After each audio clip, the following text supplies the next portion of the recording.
Hai semuanya, di sini kami akan memaparkan materi mengenai aspek hukum. Apa sih itu aspek hukum? Mari simak videonya sampai akhir ya. Aspek hukum dalam studi kelayakan bisnis adalah hal yang pertama harus diketahui, karena berdasarkan analisis aspek hukum, maka akan didapatkan apakah sebuah ide bisnis itu layak untuk diproses atau tidak. Jika tidak layak dilanjutkan dari segi aspek hukum, maka tak perlu lagi meneruskan ke analisis dari aspek lainnya. Dalam menjalankan usaha, ada ketentuan hukum yang harus dipenuhi. Jika tidak, akan ada masalah-masalah yang timbul. Sehingga usaha yang semula kita nyatakan layak untuk semua aspek, ternyata menjadi sebaliknya. Aspek hukum sangat penting.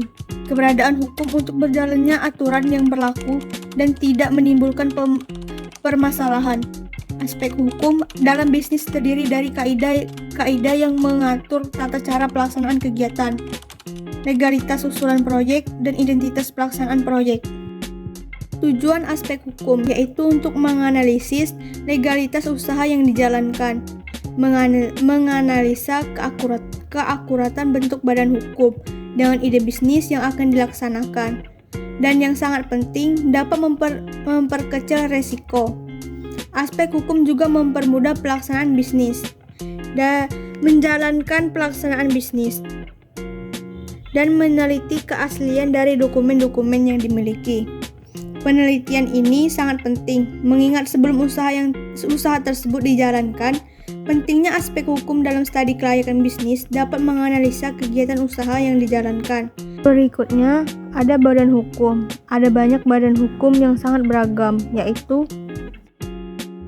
1. Perseorangan, 2. Firma, 3. Perseroan terbatas, 4. Perseroan komanditer, 5. Perusahaan negara, 6. Perusahaan daerah, 7 yayasan, dan 8 koperasi. Masing-masing badan hukum ini memiliki kelebihan dan kelemahan tersendiri, di mana hal tersebut dapat dilihat dari luasnya bidang usaha yang akan dijalankan, modal yang dimiliki, batas tanggung jawab dan kewajiban masing-masing pemilik, serta pembagian keuntungan masing-masing badan usaha. Perseorangan, perusahaan di mana pemiliknya tunggal atau hanya ada satu, didirikan satu orang. Bentuk bisnis ini yang paling sederhana. Biasanya tujuan pendirian perusahaan ini hanya untuk memperoleh laba. Kekayaan perusahaan meliputi kekayaan pribadi dari perusahaan tanpa ada pemisah sama sekali. Kelebihan dari perusahaan jenis ini di samping pendirinya mudah adalah tidak diperlukan organisasi yang besar, tetapi cukup dengan organisasi dan manajemen yang sederhana. Kelemahan perusahaan ini adalah kebutuhan modal hanya dari pemilik sendiri, dan untuk mencari modal dari luar relatif lebih sulit. Firma adalah suatu persekutuan untuk menjalankan usaha antara dua orang atau lebih dengan nama bersama, di mana tanggung jawab masing-masing anggota firma. Sedangkan, laba yang akan diperoleh dari usaha tersebut akan dibagi bersama-sama. Demikian pula halnya jika menderita rugi, semuanya ikut menanggung. Adapun kelebihan dari firma yaitu 1. Jumlah modal yang relatif besar dari usaha perseorangan sehingga lebih mudah untuk memperluas usahanya.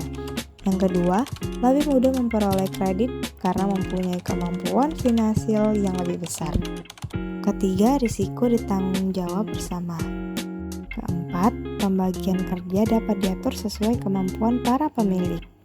Sedangkan kekurangannya yaitu: pertama, pengambilan keputusan biasanya lebih lambat dari perusahaan perseorangan karena pimpinan lebih dari seorang. Dan yang kedua, pimpinan dipegang oleh lebih dari satu orang sehingga memungkinkan timbulnya perselisihan paham di antara para sekutu. Dan yang ketiga, kerugian atau risiko yang dialami dan dilakukan salah satu anggota atau pemilik akan ditanggung bersama. Artian CV atau Commandeiter Venus Cap. CV adalah salah satu bentuk badan usaha yang dibentuk oleh 2 orang atau lebih yang kemudian mempercayakan modal yang dimiliki kepada 2 orang atau lebih. Hal itu dilakukan untuk menjalankan perusahaan tersebut sekaligus dipercaya untuk memimpin perusahaan. Tujuannya agar tercapainya cita-cita bersama dengan tingkat keterlibatan masing-masing anggotanya berbeda. Oleh karena itu, di dalam CV terdapat 2 sekutu yang berbeda.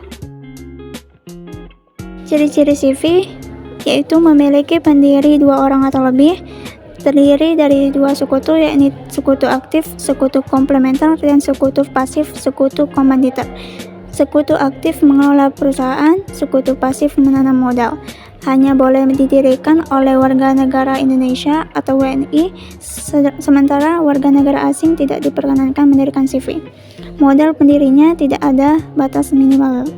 Syarat pendirinya cenderung lebih mudah, diakui secara legal, dan mudah untuk melakukan kerjasama dengan lembaga-lembaga resmi.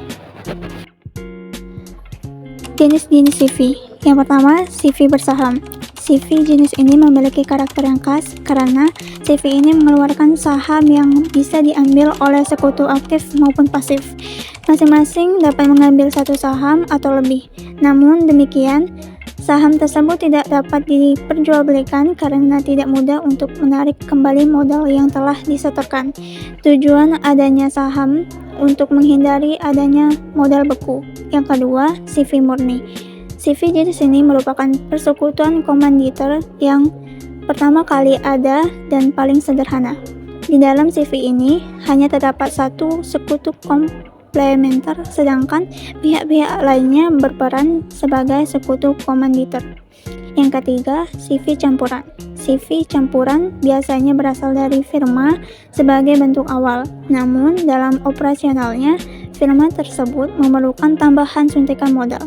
Pihak yang berkenan memberikan tambahan modal berperan sebagai sekutu komanditer, sehingga firma yang menerima modal dan menjalankan usaha disebut sebagai sekutu komplementer.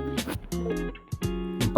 Perseroan terbatas atau PT. Perseroan terbatas atau PT adalah badan hukum perusahaan yang didirikan berdasarkan perjanjian untuk melakukan kegiatan usaha dengan modal tertentu, yang seluruhnya terbagi dalam bentuk saham.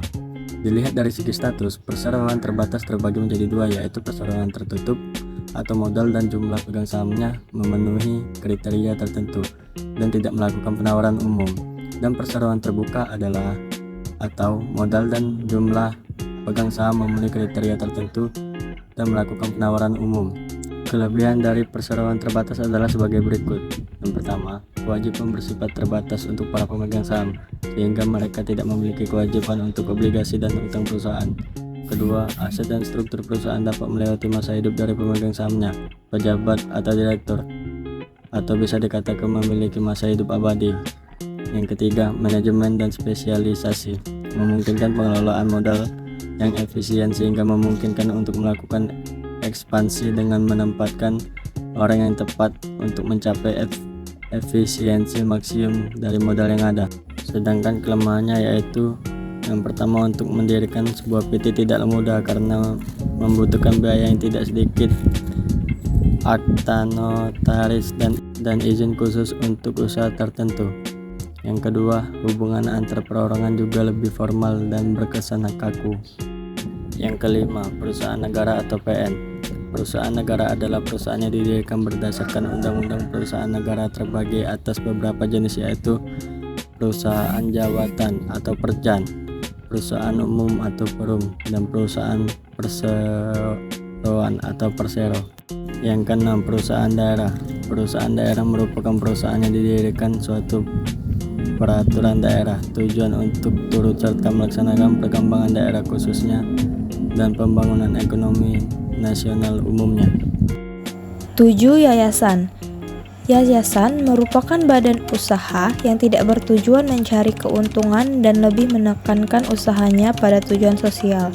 Modal berasal dari sumbangan, wakaf, hibah, atau sumbangan lain. Dan terakhir ada koperasi. Menurut Undang-Undang Nomor 25 Tahun 1995, koperasi adalah usaha yang beranggotakan orang-orang atau badan hukum koperasi dengan melandaskan kegiatannya berdasarkan prinsip koperasi, sekaligus sebagai gerakan ekonomi rakyat berdasarkan asas kekeluargaan. Terakhir adalah izin usaha. Izin usaha yaitu dokumen penunjang usaha yang beserta izin-izin selalu diperlukan sebelum suatu usaha atau perusahaan menjalankan kegiatannya. Dokumen dan izin-izin diperlukan guna melindungi kepentingan perusahaan itu sendiri dari berbagai hal yang berkaitan dengan hukum dan peraturan. Selain itu, dokumen dan izin-izin juga diperlukan bagi instansi tertentu sebagai data untuk melakukan berbagai pengawasan terhadap jalannya kegiatan usaha tersebut dari berbagai penyimpangan yang mungkin terjadi.